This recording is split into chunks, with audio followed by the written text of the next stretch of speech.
കൃഷിയിൽ എന്താ ചെയ്യും പറഞ്ഞാൽ നിങ്ങൾ ഇഞ്ചി കൃഷി ചെയ്യണം, മാർക്കറ്റിലേക്ക് പോകും, കുറച്ച് ഇഞ്ചി വിത്ത് വാങ്ങും, അത് കൊണ്ടുവന്ന് ഇവിടെ നടുമ്പോൾ അതിലെല്ലാം കേടുണ്ടാവും.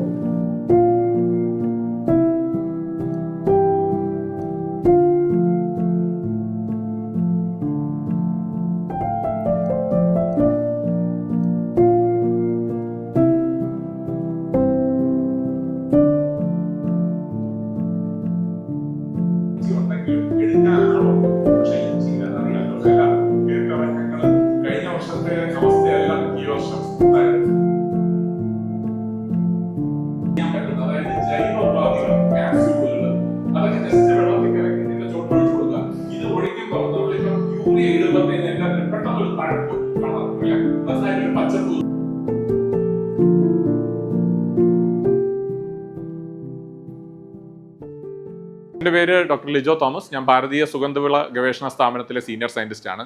ഇന്നിവിടെ വയനാട് സോഷ്യൽ സർവീസ് സൊസൈറ്റിയിൽ വന്നിരിക്കുന്ന ഒരു പ്രത്യേക ഉദ്ദേശവുമായിട്ടാണ് ഭാരതീയ സുഗന്ധവിള ഗവേഷണ കേന്ദ്രത്തിൻ്റെ ട്രൈബൽ സബ് പ്ലാൻ പദ്ധതിയിൽ ഉൾപ്പെടുത്തി ഒരു 1000 കിലോ ഇഞ്ചി വിത്ത് IASR വരദ എന്ന മികച്ച ഇനം ഇഞ്ചിയുടെ വിത്ത് ഷെഡ്യൂൾഡ് ട്രൈബ് കൃഷിക്കാർക്ക് നൽകാനുള്ള ഒരു പദ്ധതിയുടെ ഭാഗമായിട്ടാണ് ഇന്ന് വന്നിരിക്കുന്നത്.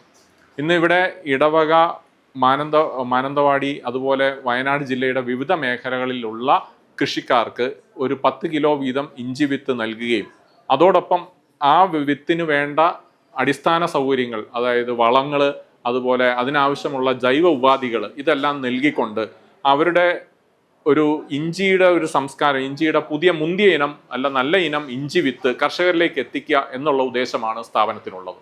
ഇതിലൂടെ ലക്ഷ്യമാക്കുന്നത് ഈ ഒരു ഇനങ്ങളുടെ വിത്തുകൾ ഇവിടിൻ്റെ ലഭ്യത വയനാട് എന്ന പ്രദേശത്ത് മൊത്തം ബാധിക്കുകയും മറ്റ് കർഷകരിലേക്ക് അതിൻ്റെ പ്രയോജനം എത്തുകയും ചെയ്യണം എന്നുള്ളതാണ് ഗവേഷണ കേന്ദ്രത്തിൻ്റെ താല്പര്യം. ഇതിലൂടെ അവർക്ക് ആവശ്യമായ സാങ്കേതിക സഹായവും നിർദ്ദേശങ്ങളും നൽകുവാനും ഇൻസ്റ്റിറ്റ്യൂട്ട് പദ്ധതിയിടുന്നുണ്ട്. ഇതിനായി നമ്മൾ വയനാട് സോഷ്യൽ സർവീസ് സൊസൈറ്റിയുടെ സഹകരണത്തോടു കൂടിയാണ് എല്ലാ ആക്ടിവിറ്റീസും നമ്മൾ ചെയ്യാൻ ഉദ്ദേശിക്കുന്നത്.